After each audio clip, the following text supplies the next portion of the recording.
Greetings to all of you. A warm welcome to all of you, my dear sisters and brothers and my dear friends. This is Reverend Yadi.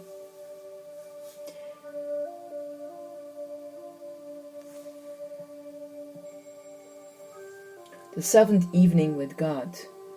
And I'm going to talk about love's sweet surrender. Surrender to God presupposes a relationship with God rooted in love, trust, and hope in God's personal desire for us. It is the art of yielding to another despite the forceful will of the self that seeks survival and protection. Surrender expresses one's belief that God is love and love never fails.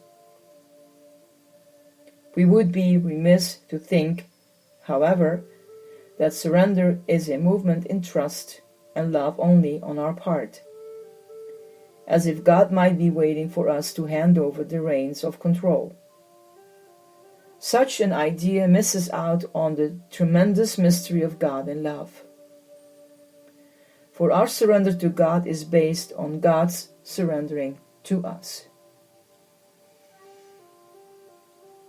In the Incarnation, God gives God's self to us, completely and unconditionally unto death. We could not give ourselves wholly to God if God had not first given God's self to us. Revelation is the descent of God into our poor, frail human condition.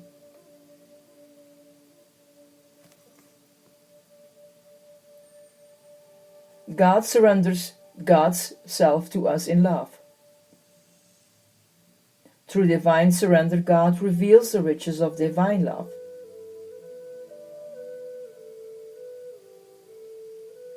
The surrender of God in the person of Jesus Christ is the great mystery of God. And God does not hold back and wait until we get things right. Rather, God loves us where we are and as we are. In the Incarnation, divine love has found us and has surrendered to us. It has handed itself over to us to do as we please.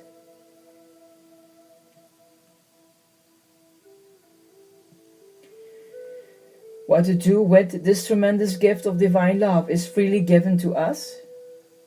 Some of us are blind to this love, so we ignore it.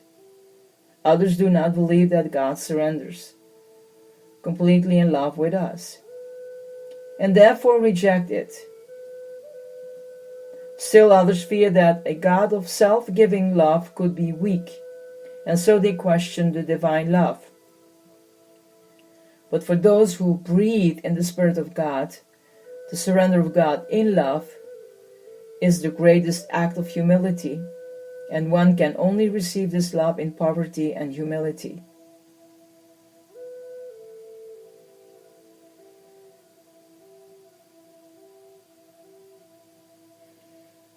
We possess not only material things, we also possess attitudes, behaviors, and feelings.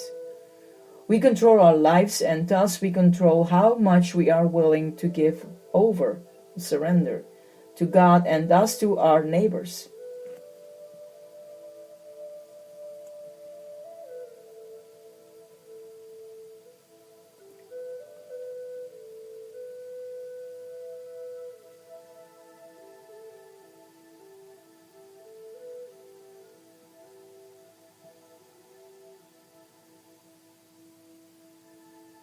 God's love surrenders itself into the most ordinary way, in weak, fragile human beings and in the fragile things of creation.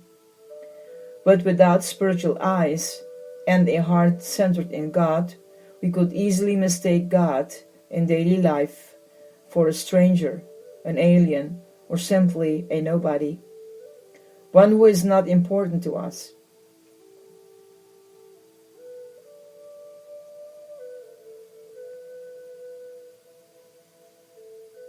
To see with the eyes of the heart is to live in surrender to God. holding on, control, and power. The problem with surrendering to God or accepting God's surrender to us lies in the selfish gene for control and power. We live in an age of control and power. We control. We mean the ability to govern our lives, make independent decisions, and act as dependent agents, to be our own gods, so to speak. Worldly power expresses itself in control. Usually, the greater the power we have, the greater control. No matter how much we desire global justice and unity in the world, power and mark control contemporary human life.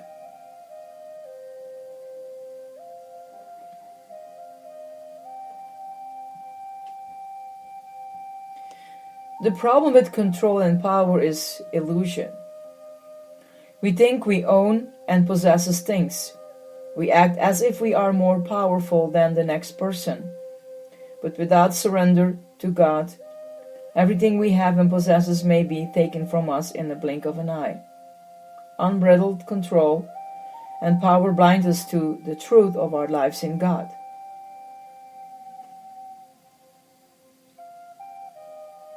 The only things we truly possess are our vices and sins. The rest are all gifts, loaned to us and borrowed dime. Some people never learn this truth because they die young.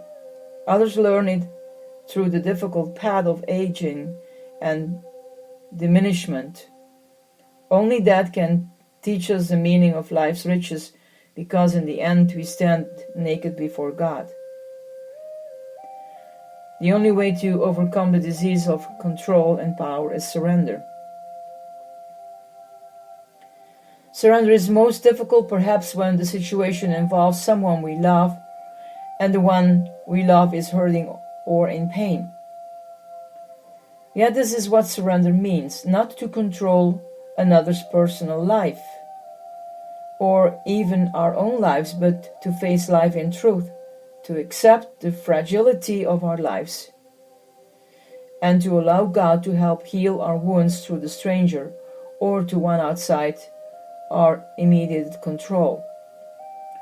To surrender is to hand ourselves over to another in love. Surrender means radical trust in God and in the human person who is the image of God.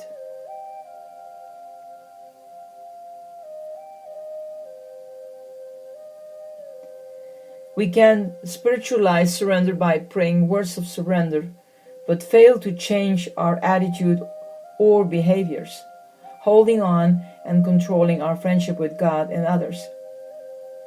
Living as masters of control and power prevents us from being truly human because we cut ourselves off from others. We choose to remain isolated rather than related.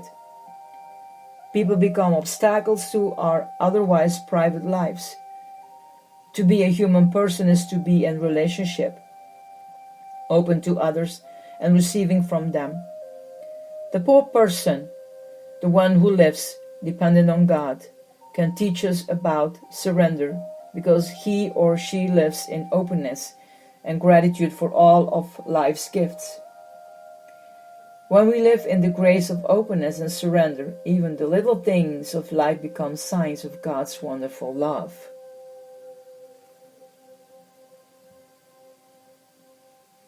Gratitude, the language of surrender.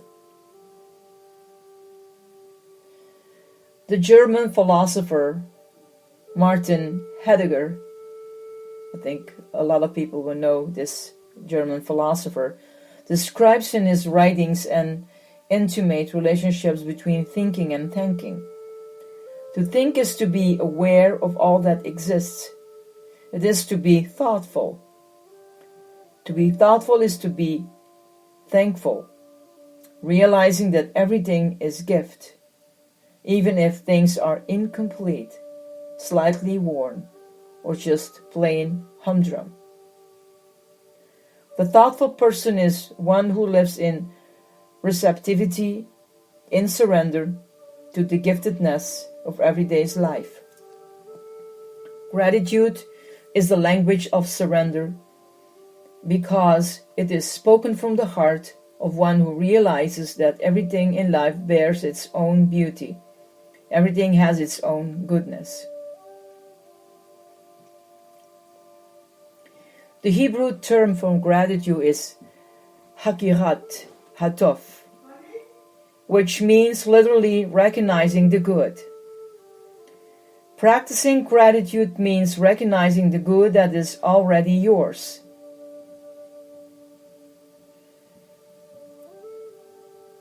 A story about the famous violinist Yitzhak Perlman speaks of gratitude and surrender. One evening, Perlman was in New York for a concert. As a child, he had polio, and as a result, he was braced on both legs and walked with 2 crutches. Needless to say, getting on stage was very difficult for him. But as the curtain opened that evening, Perlman entered on stage. The audience applauded and then waited respectfully as he painfully crossed the stage until he reached his chair. He took a seat, signaled to the conductor, and began to play. No sooner had he finished the first few bars than one of the strings on his violin snapped with a sound like a gunshot. Perlman was close enough to the beginning of the piece that it would have been reasonable to bring the concert to a halt while he replaced the string and began again. Instead, he waited a moment and then signaled the conductor to pick up just where they had left off. With only 3 strings with which to play his soloist part, Perlman continued the piece. He was able to find some of the missing notes and adjoining strings.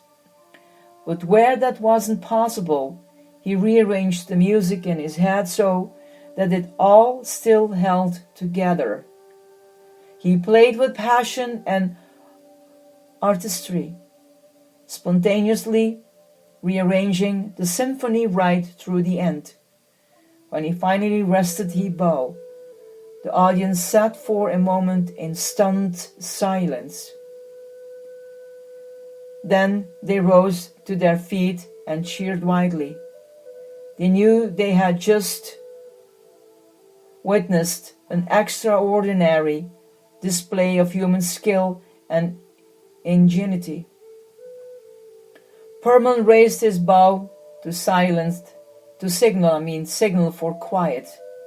You know, he said, sometimes it is the artist's task to find out how much beautiful music you can still make with what you have left.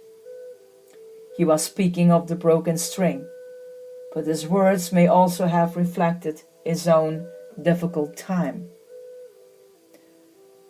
This story speaks to us of gratitude and surrender because it speaks to us of one person's thoughtfulness in a difficult situation. Thankful what he had to work with. Perlman was able to turn what could have been a dreadful moment into a moment of artistic beauty. Even without a full set of strings, too often we are waiting until everything is right and perfect, and we place high demands on ourselves and others. Instead of living with gratitude, we live with anger and frustration. We lose sight of God's love, and we lose sight of ourselves as gifted with love.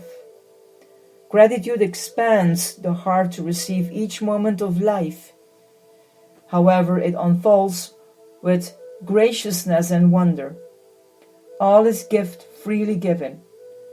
And because life is gift, it is to be graciously received and shared, even sometimes if the strings are broken. Let me give some reflection questions. Do I live with gratitude for all that exists, or do I resent the difficulties of my life? Do I control every situation, or am open to grace of surrender? Do I miss out on the big picture of God's love because I fail to see that love in the everyday blessings of life?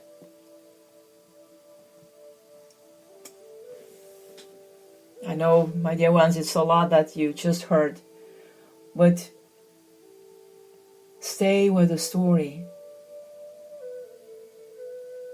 of that man, the vilest Perlman. It's so wonderful. It's so deep. May God bless your heart.